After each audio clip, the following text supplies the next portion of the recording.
Okay, good morning everybody. Good morning. हाँ, AS11 के pending parts को हम कंटिन्यू कर रहे हैं इस लेक्चर के अंदर। राइट। तो मैं आपको पढ़ा रहा था फॉरेन ऑपरेशंस के ट्रीटमेंट्स। बहुत ही आसान है। आप हेडिंग लगाओ फॉरेन ऑपरेशंस। ठीक है, अकाउंटिंग फॉर फॉरेन ऑपरेशंस।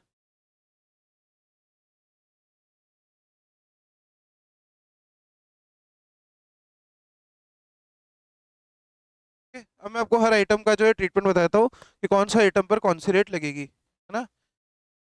अब आपको वो तो समझाना तो नहीं है कि IFO कब होगी ना NIFO कब होगी। वो तो नहीं समझाना ना। जब डिपेंडेंट कैश फ्लोज हैं, जब significant transactions are affected by branch with respect to HO, तो IFO है ना। Good send to HO, good send to branch, इस तरीके के एडजस्टमेंट्स आपको दिखे तो ब्रांच NIF IFO है, इंटीग्रल फॉरेन ऑपरेशन, है ना। जब IFO अपनी मर्जी से, जब फॉरेन ब्रांच अपनी मर्जी से कुछ भी सेल नहीं कर सकता, सब कुछ हेड ऑफिस से पूछना पड़े, तो ब्रांच क्या है, IFO, है ना। तो आप सिंपल से लिख लो पर्टिकुलर्स IFO और NIFO, है ना। नोट्स में अलग अलग टेबल बना करके समझा रखा वो कंबाइंड टेबल में बता देता हूँ। Particulars IFO NIFO। अच्छा, इस संडे ले लूँ क्या क्लास? 2 संडे से छुट्टी ले रहे हो तुम? कौन सा? मंडे को एग्जाम है? अच्छा चलो ठीक है, देख लेंगे। एक आधा घंटा तो ले सकते हो। 2 घंटे। इनकम और एक्सपेंसेस। चलो, अगर IFO है तो इनकम और एक्सपेंसेस, अगर IFO है तो एक्चुअल रेट ही जाती है जिस दिन वो एक्सपेंस और इनकम हुआ। और अगर एक्चुअल रेट क्वेश्चन में नहीं दी बच्चों, अगर क्वेश्चन ने एक्चुअल रेट नहीं दी तो आप ले सकते हो एवरेज रेट। वो भी नहीं दी तो ओपनिंग प्लस क्लोजिंग अपॉन 2 कर देना, एवरेज रेट निकल जाएगी। ठीक है, इधर भी सेम ही है ट्रीटमेंट। ठीक है ना, ओपनिंग स्टॉक हमेशा जाती है ओपनिंग रेट पे। ओपनिंग स्टॉक हमेशा जाती है ओपनिंग रेट पे। इधर भी ट्रीटमेंट सेम। ठीक है, देन क्लोजिंग स्टॉक।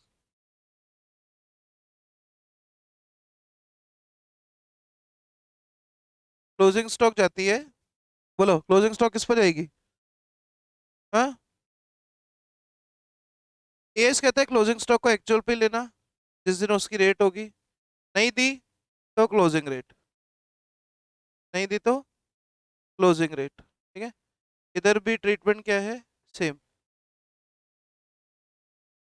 फिर जो भी डिफरेंस आएगा, अब देखना डिफरेंस सिर्फ फोर्थ आइटम में आएगा, fix asset. Fix assets. Fix asset अगर ब्रांच IFO है तो जाती है एक्चुअल रेट पे, मतलब date of purchase. Actual rate पर जाएगी, डेट ऑफ परचेस पर जाएगी फिक्स असेट्स। ठीक है, और अगर ब्रांच NIFO है तो जाती है क्लोजिंग रेट पे। क्लोजिंग रेट आया डिफरेंस? तो यहीं पर आया ना, राइट। ओके, इसके अलावा जितने भी आपके मॉनेटरी आइटम्स है वो, जो भी ब्रांच NIFO हो या EFO हो, हमने फर्स्ट पार्ट में ही पढ़ा था, monetary items are always valued at closing rate. Closing पर लाते हैं ना उसे मॉनेटरी आइटम को। मॉनेटरी आइटम होते क्या है? जिसका अमाउंट रिसीवेबल और payable is fix, debtors, cash, creditors, BR, bill receivable, bills payable, ये सुनो। हाँ, जितने भी मॉनेटरी आइटम्स हैं, पॉइंट नंबर 5, मॉनेटरी आइटम्स। या मुझे वापस सुन लिखना मॉनेटरी आइटम क्या होता है? हाँ, पता है? चलो, क्लोजिंग रेट दोनों जगह, closing rate, closing rate. Is it clear everybody? हाँ, चलो। अब कई बार ऐसे ट्रांजैक्शन आपको ब्रांच में देखने को मिलेंगे, गुड सेंड टू HO। ठीक है, या HO बैलेंस, कई बार आपको देखने को मिलेगा HO बैलेंस आपको देखने को मिलेगा, है ना। इसको कोई भी रेट नहीं लगानी इस पे, इस पे जो भी आपको एक्चुअल रुपी टर्म में बैलेंस दे रखा होगा ना एडजस्टमेंट में, उसको ले लेना। ठीक है, जो भी आपको एक्चुअल रुपी टर्म में, क्या हुआ? अच्छा, जो भी आपको एक्चुअल रुपी टर्म में जो बैलेंस दे रखा होगा उस पर ले लेना आप। ठीक है। Now next important differences, exchange difference किधर जाएगा? मतलब ट्रायल बैलेंस टोटल तो करेगा नहीं, ट्रायल बैलेंस टोटल करेगा क्या? अलग अलग रेट पे अलग अलग रेट लगा रहे हो अलग अलग आइटम पे, ट्रायल बैलेंस कभी टोटल नहीं होगा। तो इसका अगर आईएफओ है तो difference is recognise in profit and loss account, difference recognise in profit and loss account. और अगर ब्रांच एनआईएफओ है तो इसके लिए एक स्पेशल अकाउंट बनता है जिसको हम कहते हैं foreign currency translation reserve, FCTR, foreign currency translation reserve account. Is it clear everybody? हाँ, इज इट क्लियर? डन। ये आपकी अकाउंटिंग पार्ट कंप्लीट होता है। Now we will take a question on this, है ना? Just give me 1 second. Related okay, यहाँ पर मैं आपको एक क्वेश्चन कराता हूँ, सॉल्यूशन भी मैं आपको दिखा ही रहा हूँ ताकि क्या हमारा ज़्यादा टाइम वेस्ट नहीं होगा और ये सच हो भी जाएगा, है ना? क्योंकि हमको फॉरेन ऑपरेशंस भी डिस्कस करना है। तो कुछ नहीं, हम रेट्स लगाते जाएंगे और कन्वर्ट करते जाएंगे। कह रहे हैं हाँ, ये हुआ है। अच्छा, S foundation as a Sydney branch Australia at the end of 31 March 2005 the following ledger has been extracted from the books of Sydney office. Sydney office से ये लेजर एक्सट्रैक्ट हुई है। अब देखिए, प्लांट एंड मशीनरी कॉस्ट $200, ये foreign branch का है। ठीक है, डेप्रिसिएशन प्रोविजन दे रखा है, debtors creditor debit credit, stock opening opening rate, है ना, cash bank balance, purchase sales goods sent to branch. अब ये 20 का फिगर ना हमारी किसी काम का नहीं है, ये 20 के फिगर पर कोई रेट मत लगाना। ये जो आपको गुड्स सेंट टू ब्रांच का ये जो फिगर है ना 5 का, इस पर कोई रेट मत लगाना क्योंकि इस पर हम एक्चुअल ही लेंगे फिगर। एक्चुअल फिगर आपको एडजस्टमेंट में दे रखा होगा। ठीक है, wages and salaries, rent, average rate, है ना, एक्सपेंसेस इनकम्स, है ना, सब पे एवरेज रेट लगनी है।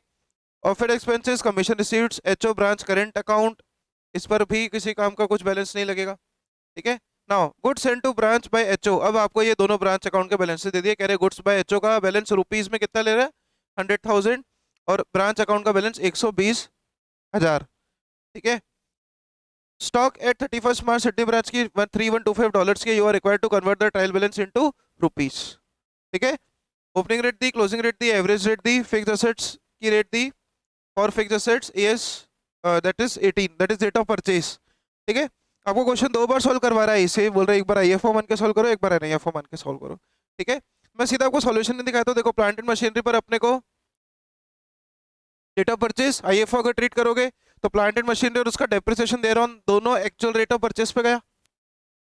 आईएफओ एक्चुअल रेट पे जाएगा ना, डेट ऑफ परचेज, और डेट ऑफ परचेज की रेट फॉर फिक्स्ड एसेट कितनी थी? 18, तो 18 लगाया। फिर डेटर क्रेडिटर किस पे जाते हैं? मॉनेटरी आइटम में क्लोजिंग पे जाएंगे। ये लो, चॉइस क्लोजिंग रेट लगा दी, क्लोजिंग रेट कितनी थी? चॉइस। फिर कैश बैंक सारे मॉनेटरी आइटम है। ठीक है, इस पर इन्होंने रेट लगे। अच्छा, ओपनिंग स्टॉक पर ओपनिंग रेट, ओपनिंग स्टॉक पर opening rate, cash balance monetary item है, closing rate. Purchase sales, purchase sales क्या होते हैं? Income expenses. परचेज सेल क्या होते हैं? Income expenses. तो एवरेज रेट लगेगी, एवरेज रेट कितनी थी? 22, है ना, 22 लगा दी। बुक्स एचओ का बैलेंस 100 ऊपर दिया था, क्रेडिट कार्ड क्रेडिट, डेबिट का डेबिट पोस्ट करा। Bills and salaries, average rate average rate average rate average rate. HO का करंट अकाउंट एज पर बुक्स 120 ऊपर दिया आपको, लिख दिया, राइट। एक्सचेंज अब आईएफओ है तो डिफरेंस का जाएगा एक्सचेंज डिफरेंस अकाउंट में, 216 का डिफरेंस आया और 8086 टोटल आई। ठीक है, क्लोजिंग स्टॉक अभी ट्रायल बैलेंस का पार्ट होती है, नहीं होती है, तो क्लोजिंग स्टॉक सीधी हमने दिखा दी 75। कहाँ से आई? कहाँ से? $3125 थी, इंटू क्लोजिंग रेट करो, एक बार कैलकुलेटर पे करना, 3125 इंटू 24 आया 75,000, आ गया। देन अब ब्रांच अगर एनआईएफओ है तो आप देखो डिफरेंस सिर्फ एक ही जगह, प्लांट एंड मशीनरी और डेप्रिसिएशन भी किस रेट पे चले गए? किस रेट पे चले गए? क्लोजिंग पे। फिक्स एसेट्स में अभी अभी लिखवाया ना मैंने, ये अभी अभी तो लिखवाया। डिफरेंस सिर्फ फिक्स्ड एसेट्स के ट्रीटमेंट में है, और फिक्स्ड एसेट का ट्रीटमेंट एज पर एनआईएफओ किस रेट पर हो जाएगा, क्लोजिंग रेट पर हो जाएगा ना, इसी रेट पे लिखा। तो आप देखो सिर्फ शुरू के दो रेट चेंज है, बाकी पूरा का पूरा क्वेश्चन वही है। आप देखो 24 20 24 25 22 22 एज पर एचओ, पूरा का पूरा ऊपर से कॉपी मारना है। ये सुनो, ये सुनो, कंप्लीट आएगा 5 मार्क्स पे। बट याद रखना डिफरेंस इस बार कहाँ जाएगा, आ जाएगा FCTR, foreign currency translation reserve, और क्लोजिंग स्टॉक बाहर ही जैसी शो होती है वैसी होगी। बोले यहाँ तो कोई डाउट, एचओ का ट्रायल बैलेंस कन्वर्ट करना है आपको अच्छे से। इसका हमारे मॉड्यूल में, ये इसके मॉड्यूल में बहुत बड़ा क्वेश्चन दे रखा है, जिसमें बैलेंस शीट P&L सब बनाना है, वो आप ब्रांच अकाउंटिंग के साथ साथ ही कर लेना। बट AS11 से उतना बड़ा क्वेश्चन नहीं आएगा, ठीक है। ब्रांच अकाउंटिंग जब करोगे ना तो उस क्वेश्चन को लगा लेना, आपसे हो जाएगा आराम से। ब्रांच अकाउंटिंग के साथ में, एडजस्टमेंट के साथ में होने वाला क्वेश्चन है वो, पर AS11 से एक्सक्लूसिव क्वेश्चन वो नहीं आने वाला, ठीक है। Without second part of this standard is also over, that is integral foreign operations and non-integral foreign operations. Now coming to third part, that is speculation and hedging, forward contracts, ठीक है। तो अब पहले थ्योरी लगा देता हूँ पूरी forward contracts की, है ना। लेट्स स्टार्ट बच्चों। Forward contracts, part number 3 of this accounting. Where is Ashwin, what happened, हाँ Anshul, where is he, foreign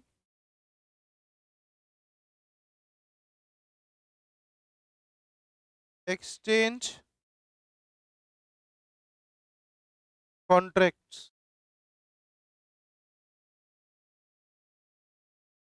और forward contracts, foreign exchange contracts और forward contracts. What is a forward contract? Forward contract is an agreement to buy or sell. पहले सुन लो, एक agreement ऐसा कि भैया हम ड्यू डेट पर फलानी रेट पे डॉलर खरीदूंगा और फलानी रेट पे मैं डॉलर बेचूंगा, ताकि मेरे को दो पर्पज सर्व हो सके। या तो मैं सट्टा कर सकूं, उससे फायदा कमा सकूं, नहीं तो मैं क्या कर सकूं, हेजिंग कर सकूं। क्या कर सकूं बच्चों, हेजिंग। ये सुनो, हाँ तो लिख लो, it is an agreement to exchange different currencies for a contract, it is an it is an agreement to exchange different currencies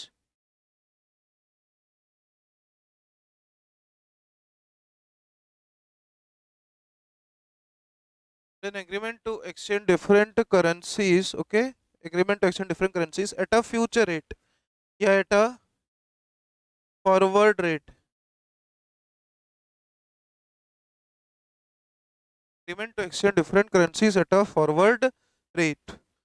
Who specified this rate? This specified rate is governed by stock market, ठीक है। तो forward rate is a specified rate for exchange at a specified future date, at a specified future date. Agreement to exchange different currencies at a forward rate at a specified future date,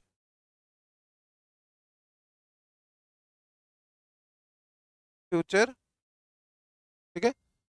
Now concerning about the accounting treatment, it is divided into two parts. Theory वो छोटी है, but अभी इसका जो question कराऊंगा बहुत थोड़ा अच्छा क्वेश्चन है ना। उसमें आपको देखना पड़ेगा प्रीमियम कैसे निकलता है, डिस्काउंट कैसे निकलता है एक्सचेंज रेट पे, फिर उसके ट्रीटमेंट की एंट्रीज है। क्वेश्चन छोटा सा है, हमारे मॉड्यूल का क्वेश्चन अभी दिखाऊंगा आपको। 4 लाइन का क्वेश्चन है, एंट्रीज 12-13 उसके अंदर, ठीक है। चलो, forward contract if it is held for trading purpose, trading purpose के लिए अगर हेल्ड किया गया है, जिसको हम स्पेकुलेशन पर्पस भी बोलते हैं, हम और क्या बोलते हैं, ट्रेडिंग पर्पस और स्पेकुलेशन पर्पस, ठीक है। तो ट्रेडिंग पर्पस और स्पेकुलेशन पर्पस के लिए अगर है, तो सीधी सी बात है, जितना भी गेन और लॉस हुआ transfer to P&L account. Logic भी है, तो सट्टा कर रहे हो आप, रोज चीजें भाव बढ़ रही है, घट रहे हैं, बढ़ रहे हैं, घट रहे हैं, इसमें कुछ प्रोटेक्शन तो इन्वॉल्व है नहीं। तो सीधा प्रॉफिट हुआ P&L, लॉस हुआ P&L, फिर प्रॉफिट हुआ P&L। हाँ, then if it is held for hedging, is held for hedging purpose, if the forward contract is held for hedging purpose, तो सबसे पहले याद रखना प्रीमियम और डिस्काउंट कैसे निकलेगा।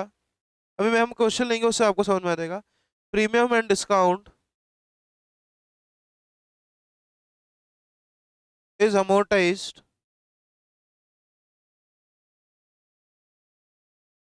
premium or discount is amortized as expense or income, as expense or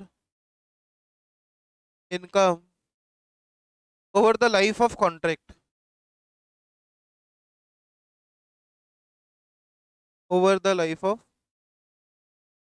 contract, over the life of contract। Okay, that is a simple treatment of forward exchange contracts। ये simple सा आपका treatment था forward exchange contracts के ऊपर, है ना। बोले कोई डाउट, कोई डाउट, पक्का समझ आया अच्छे से, clear.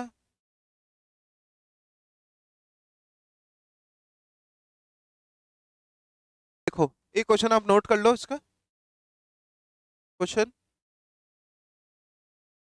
Rahul limited purchase a plant, Rahul limited purchase a plant for $2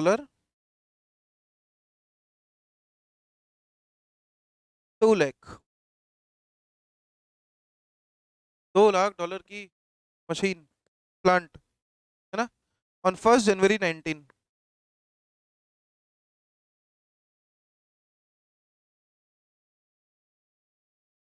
1 January 19 ये purchase a plant, payable after 5 months. तो इसको क्या रिस्क होगा बताओ कि कहीं डॉलर का भाव बढ़ ना जाए। इंपोर्टर है ना, इंपोर्टर को रिस्क क्या होता है, कहीं डॉलर का भाव बढ़ ना जाए, है ना। Payable after 5 months, payable after 5 months, कुछ नहीं करेगा, मार दो पैर से। After 5 months company, company took a forward contract, took a forward contract, company forward contract लेती है फॉर 5 मंथ्स। तो फॉरवर्ड कॉन्ट्रैक्ट कंपनी ले रही है एट द रेट 64.75, 64.75 पर डॉलर, ठीक है। एक्सचेंज रेट ऑन 1 जनवरी, मतलब जिस दिन मशीन खरीदी है, मैं आपको सिंपल लिखवा देता हूँ, स्पॉट रेट। आज की रेट को क्या बोलते हैं, आज की रेट को क्या बोलते हैं, हाँ, स्पॉट रेट। आज की रेट है आपकी 64.25, 64.25। अब मुझे बताओ, ध्यान से देख के बताओ, अगर आज की रेट 64.25 है और फॉरवर्ड रेट पर आपको डॉलर 64.75 पर मिलेगा, तो डॉलर प्रीमियम पे हुआ कि डिस्काउंट पे हुआ, प्रीमियम पे हुआ, महंगा हुआ, प्रीमियम, महंगा हुआ, क्या हुआ, हाँ। लेकिन अगर डॉलर 64 हो जाती तो क्या हो जाता, डिस्काउंट हो जाता, क्या हो जाता, डिस्काउंट हो जाता, है ना। तो बस इतना ही पहचानना होता है सबसे पहले, तो स्टूडेंट को ये ही नहीं समझ आता है प्रीमियम कब ने डिस्काउंट कब। अगर फॉरेन करेंसी महंगी मिल रही है प्रीमियम, कम से मिल रही है डिस्काउंट, ठीक है। बोलो get out, easy. How will you recognise the profit और loss on forward contract. Chain rate on 1 January 19 is given to you 64.25। Explain accounting treatment, simple सा, इतना बड़ा क्वेश्चन लिखने की जरूरत नहीं है। Explain the accounting treatment, explain accounting treatment.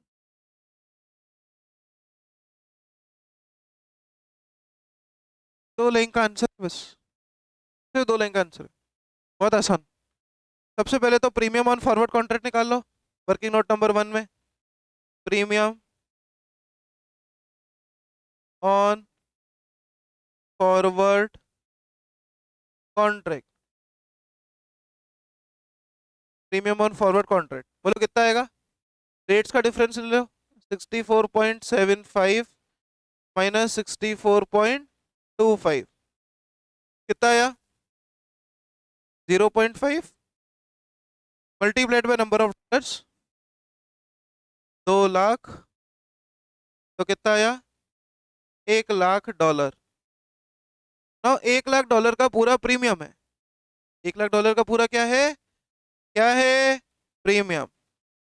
अब बताओ सर, आज डॉलर देते तो 64.25 देना पड़ता, पर अब फ्यूचर में डॉलर हम खरीद के कितने में दे रहे हो उसे? 64.75 में। तो बताओ $1,00,000 का प्रॉफिट है कि लॉस है?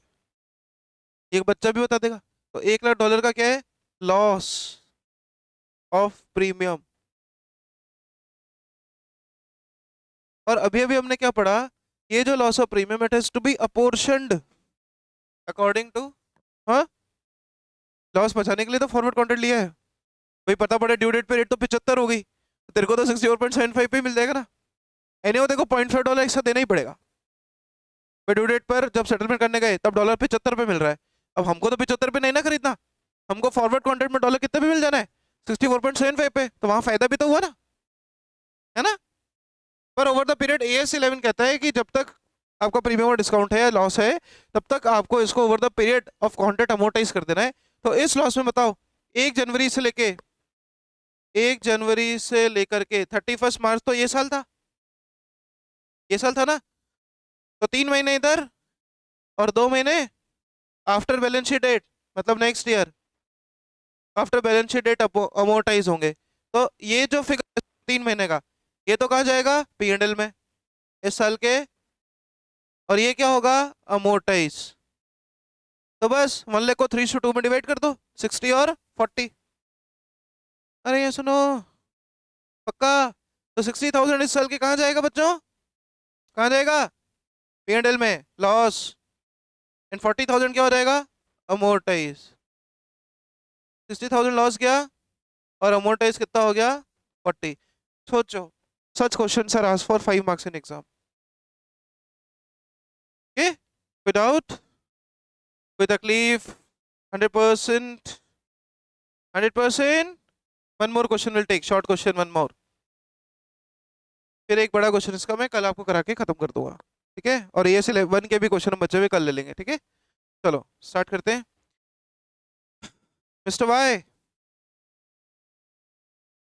Mister Y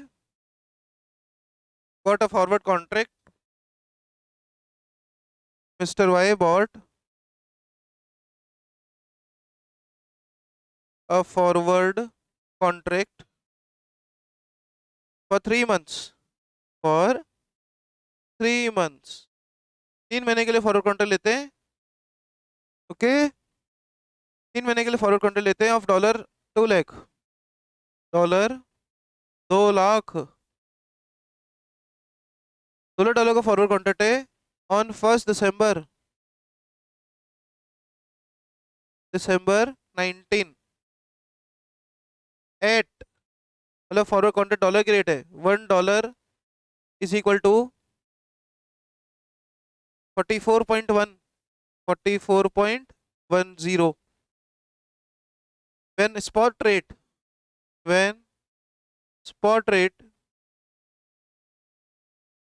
when spot rate was, ये फॉरवर्ड कॉन्ट्रैक्ट की रेट है, स्पॉट रेट आपको दे रहे हैं $1 इज इक्वल टू 43.9, 43.9। वापस से डॉलर किस पे दिया?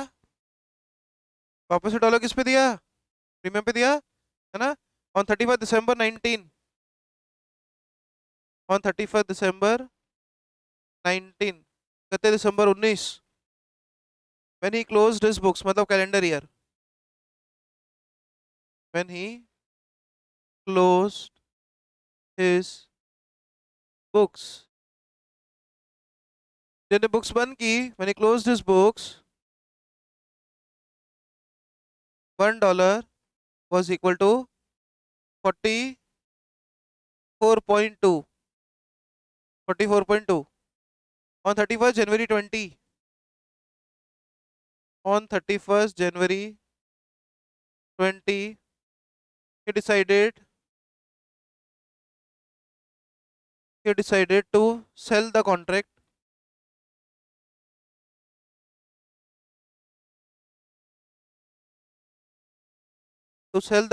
at rupees 44.3. Okay, huh? He decided to sell the contract at 44.3. How the profits of the contract will be recognized? How? Yeah, explain accounting treatment.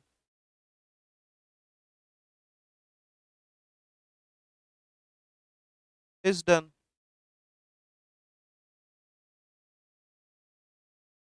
तो ध्यान से सुनना। एज पर AS11 अपन ने फॉरवर्ड कॉन्ट्रैक्ट के दो पर्पस पढ़े, या तो इंटेंडेड फॉर सेल और स्पेकुलेशन। ये कौन सा कॉन्ट्रैक्ट है? ये कौन सा है? कोई मशीन खरीद के कोई पेमेंट थोड़ी करना है, ऐसे ही ले लिया कॉन्ट्रैक्ट, क्लोजिंग पे बुक कर दिया और ड्यू डेट पर 44.3 पे बेच दिया। ये कौन सा मोटिव है? स्पेकुलेशन। कौन सा मोटिव है? पहचान आ रहा है? देखो ऊपर वाले क्वेश्चन नीचे वाले में फर्क क्या है? ऊपर वाले में उसने साफ बोला कि प्लांट खरीदा, उसका पेमेंट करना है, मतलब वो क्या था? फॉरवर्ड कॉन्ट्रैक्ट फॉर हेजिंग, है ना। और यहाँ पर वो सीधा कह रहे फॉरवर्ड कॉन्ट्रैक्ट लिया, क्लोजिंग रेट ये, और 31 जनवरी को बेच दिया, है ना। तो क्या करोगे? This is a contract recognised for speculation purpose, और स्पेकुलेशन पर्पस के सारे डिफरेंसेस कहाँ चले जाते हैं? Utmost profit and loss account.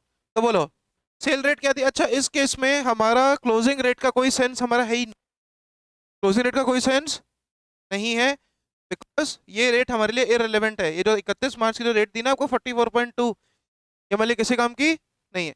सीधे दो ही रेट का डिफरेंस लेना है, कौन कौन सा? खरीदा कब? बेचा किस रेट पे? 44.3, और खरीदा किस रेट पे था? 44.1। तो बस 0.2 पर डॉलर क्या चला जाएगा? प्रॉफिट। 0.2 ही आएगा, नहीं कितना आएगा? 44.3 बना 44.2 पर dollar into 2 lakh, 0.2 into 2 lakh कितना हुआ? 40,000। 40,000 का profit will be recognised in the books. पर क्या सिर्फ इतने से लिखने के 4 नंबर मिलेंगे? नहीं, पूरा AS11 की थ्योरी सब लिखनी पड़ेगी। They are help for hedging और स्पेकुलेशन पर्पस, है ना। बोले यहाँ तक कोई डाउट, कोई दिक्कत, कोई प्रॉब्लम? समझ आया? हाँ, अच्छे से। इसका बड़ा क्वेश्चन मैं आपको कर लूंगा, ठीक है। बोले यहाँ तक कोई डाउट? डन। 8:45 आपकी GST स्टार्ट होगी। Okay, thank you, thank you, अरे थैंक यू।